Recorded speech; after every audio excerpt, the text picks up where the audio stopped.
അരുണിമ, കേന്ദ്ര വിദ്യാഭ്യാസ മന്ത്രി രാജിവെക്കണമെന്നാവശ്യപ്പെട്ട് കേന്ദ്ര സർക്കാരിനെതിരെ കോക്രോച്ച് ജനതാ പാർട്ടി ആരംഭിച്ച സമരം അല്ലെ പ്രതിഷേധം അല്ലെങ്കിൽ അത് മറ്റൊരു ഘട്ടത്തിലേക്ക് കടക്കുന്നു എന്നതാണ്. ഇന്നും പാർലമെന്റിലേക്ക് പ്രതിഷേധം മാർച്ച് നടത്താൻ തന്നെയാണ് കോക്രോച്ച് ജനതാ പാർട്ടിയുടെ തീരുമാനം എന്നതാണ്. ഇതിലൊരു ഔദ്യോഗിക വിശദീകരണം അല്ലെങ്കിൽ പ്രഖ്യാപനം ഉടൻ ഉണ്ടാകുമെന്നും കോക്രോച്ച് ജനതാ പാർട്ടിയുടെ യുവ നേതാക്കൾ പറയുന്നുണ്ട്. അതേസമയം തന്നെ കഴിഞ്ഞ ദിവസം പാർലമെന്റിലേക്ക് നടന്ന മാർച്ചിൽ 70 പേർക്കെതിരെയാണ് ഡൽഹി പോലീസ് കേസെടുത്തിട്ടുള്ളത്. പൊതുമുതൽ നശിപ്പിക്കൽ തുടങ്ങിയ കേസുകൾ ഉൾപ്പെടെ ചേർത്താണ് ഈ 70 പേരെ പോലീസ് അല്ലെങ്കിൽ കസ്റ്റഡിയിൽ എടുത്തിട്ടുള്ളത്.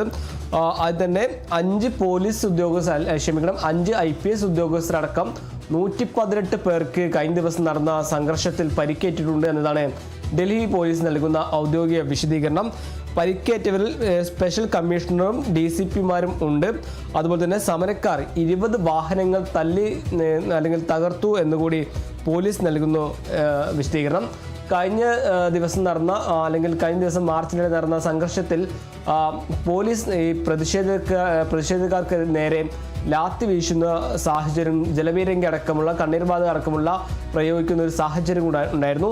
അതിൽ തന്നെ നിരവധി CJP പ്രവർത്തകർക്ക് പരിക്കേറ്റിട്ടുണ്ട്, അല്ലെങ്കിൽ ക്രൂരമായി തന്നെ തങ്ങളെ ആക്രമിച്ചു എന്നതാണ് CJP യുവ നേതാക്കൾ പറയുന്ന പ്രധാനപ്പെട്ട ഒരു ആരോപണം. കഴിഞ്ഞ ദിവസം JP നദ്ദയെ അടക്കമുള്ള മുതിർന്ന നേതാക്കളുമായും ഈ പാർട്ടിക്ക് CJP ഭാരവാഹികൾ ചർച്ച നടത്തിയിരുന്നു. അതിൽ പ്രധാനമായും പറയുന്നത് 3 കാര്യങ്ങൾ നൽകിയ 3 കാര്യങ്ങൾ ഉന്നയിക്കുന്ന കത്ത് JP നദ്ദയ്ക്ക് കഴിഞ്ഞ ദിവസം നൽകിയിരുന്നു. അതിൽ പ്രധാനമായും പറയുന്നത് ഈ നീറ്റ് എക്സാം മൂലമായി ബന്ധപ്പെട്ട് ജീവനൊടുക്കിയ വിദ്യാർത്ഥികൾക്ക് 1 കോടി രൂപ നഷ്ടപരിഹാരം അല്ലെങ്കിൽ കുടുംബത്തിന് 1 കോടി രൂപ ധനസഹായം നൽകുക, കേന്ദ്ര വിദ്യാഭ്യാസ മന്ത്രി രാജിവെക്കുക തുടങ്ങിയ ആവശ്യങ്ങൾ ഉന്നയിച്ചായിരുന്നു കഴിഞ്ഞ ദിവസം കത്ത് നൽകിയത്. അതിൽ ഒരു തീരുമാനമെടുക്കാനോ അല്ലെങ്കിൽ അതിൻ്റെ ഒരു വിശദീകരണം നൽകാനോ കേന്ദ്ര സർക്കാരിന് ഇതുവരെ നൽകിയിട്ടില്ല എന്നതാണ് മറ്റൊരു പ്രധാനപ്പെട്ട ഒരു കാര്യം. എന്നാലും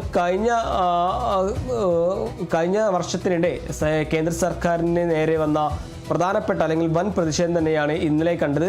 അത് ഇന്ന് തുടരാനുള്ള ഒരു സാഹചര്യമാണ് ഇപ്പോൾ CJP നേതാക്കളുടെ ഭാഗത്തു നിന്ന് ഉണ്ടാകുന്നത്. കർഷക സമരമെല്ലാം ഈ പാർലമെന്റ് കവാടത്തിലേക്ക് എത്താത്തൊരു സാഹചര്യം ഉണ്ടായിരുന്നു. എന്നാൽ യുവജനങ്ങളുടെ യുവാക്കളുടെ ഇന്നലെ നടന്ന പ്രതിഷേധം അത് പാർലമെന്റ് കവാടത്തിലേക്ക് വരെ എത്തുന്നു. കവാടം 3 മണിക്കൂറിലേറെ അടച്ചിടുന്നൊരു സാഹചര്യം കൂടി ഉണ്ടായിരുന്നു. 10 വർഷത്തിന് മോദി ഭരണത്തിന് ശേഷം സർക്കാരിനെതിരെ ആഞ്ഞടിക്കുന്ന പ്രധാനപ്പെട്ട ഒരു പ്രതിഷേധമാണ് CJPയുടെ എന്ന് പറയേണ്ടിയിരിക്കുന്നു.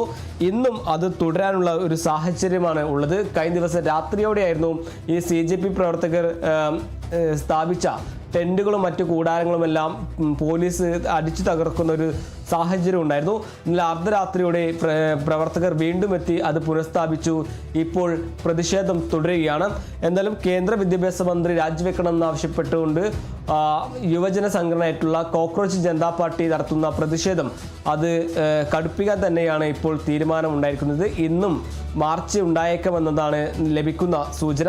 അതിലൊരു ഔദ്യോഗിക വിശദീകരണം ഈ കോക്രോച്ച് ജനതാ പാർട്ടിയുടെ നേതാക്കളിൽ നിന്ന് ഉടൻ ഉണ്ടാകുമെന്നാണ് ലഭിക്കുന്ന വിവരം. അരുണിമ,